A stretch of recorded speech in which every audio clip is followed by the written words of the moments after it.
An emergency blaze flared in Sydney's southwest this afternoon. The grassfire near Camden Valley Way at Edmondson Park has now been downgraded to a watch and act level. More than 20 fire trucks are still at the scene with support from water bombing aircraft. Despite fire crews' efforts, the abandoned amusement park has been left all but destroyed by the blaze. Authorities are still asking residents in the vicinity of the fire to remain alert, with strong gusty winds and high temperatures hampering firefighting efforts. And New South Wales Rural Fire Service Inspector Ben Shepherd joins us now from Sydney. Ben Shepherd, welcome. So what can you tell us about this blaze in Sydney's southwest this afternoon? Yeah, Joe, further into this evening, we have seen those conditions ease and now firefighters have really got the upper hand. As a result, we've seen that fire now drop back to an advice level. So, look, that is some really good news. But now will be our opportunity really to take stock on that fire ground, try and work out exactly what has been lost. As you just mentioned, there has been some damage to some sheds and some infrastructure in that area. We just want to double check as well that it did come very close to a number of homes. But look, easing conditions into this evening will further help firefighters. But look, a very difficult afternoon. Some very, very strong winds right from this morning on the south coast, coming all the way up and through Sydney, gusts in excess of 100 kilometres an hour or more in some areas. So it has been a problematic day for us. Yeah, we're just seeing some of those images from this blaze this afternoon. It was pretty intense, huh? Yeah, look, those winds definitely drove that fire through some grassland areas in particular. I think the thing that's in our favour is that whilst we're still in winter, some of those grasslands aren't completely cured, so not completely dry at this stage. So that was one thing in our favour. But look, there's no doubt that those strong winds did definitely whip up that flames, push it along some major roads in that area. It went on to actually impact on roads.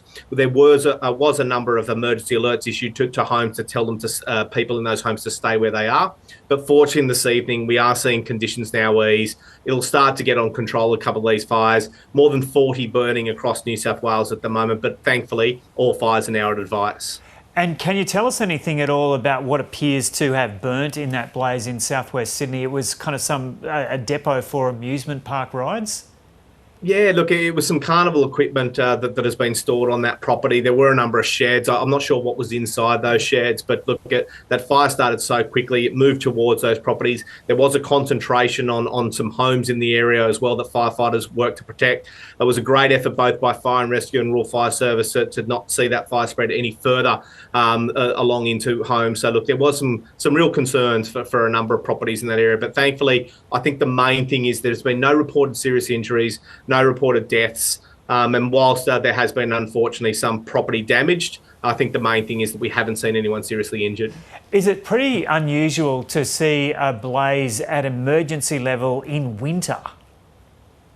Yeah, look, it's not unusual at this time of year to see quite strong winds and some westerly winds. And I think that it is important for us to note that fires can occur at any time of the year. And I think that what has been a little bit different has actually been the fact that we have got these winds in winter and these high temperatures in winter. Yeah. So, and also the last 3 years have been incredibly wet in and around places like Sydney. So we haven't seen that level of fire activity. So it needs to act as a wake-up call for all of us. We're approaching the bushfire danger period. We're approaching the fire season. We need to make sure that we're all prepared for any fires that may start and make sure that we plan accordingly. And how are the coming days looking? Yeah, look, a little bit more favourable conditions tomorrow. Friday looks like there's another spike in the conditions once again through places like the Illawarra and Sydney.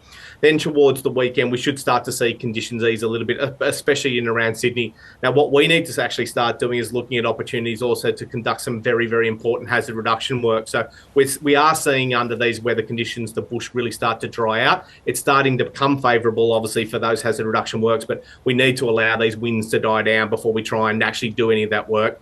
Because we are behind. We are a long way behind on this hazard reduction work that we need to try and complete across spring before things become very hot, too windy and too dangerous. Yeah, and what is the forecast for this coming fire season? After several years, a fair way back, there were really bad fires.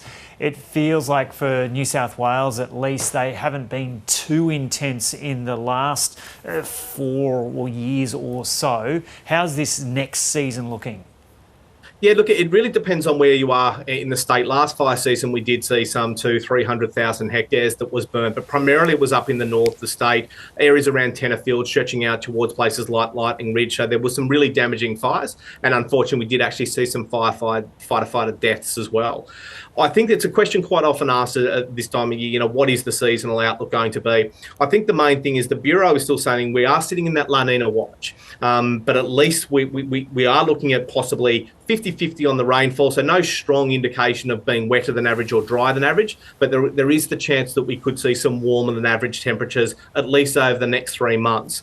That is going to really start to dry this landscape out. That is going to make it more fire prone, like we do typically see it this year. So I think we can expect a more traditional fire season at this point, but I think as well, as you just mentioned, for a lot of the populated areas, that's more than we've seen over the last 3 years. So especially areas, those high populated areas around Sydney, the Central Coast, stretching down through the Illawarra. So we need to plan and prepare accordingly. We need to shift our mind now back towards our bushfire preparedness.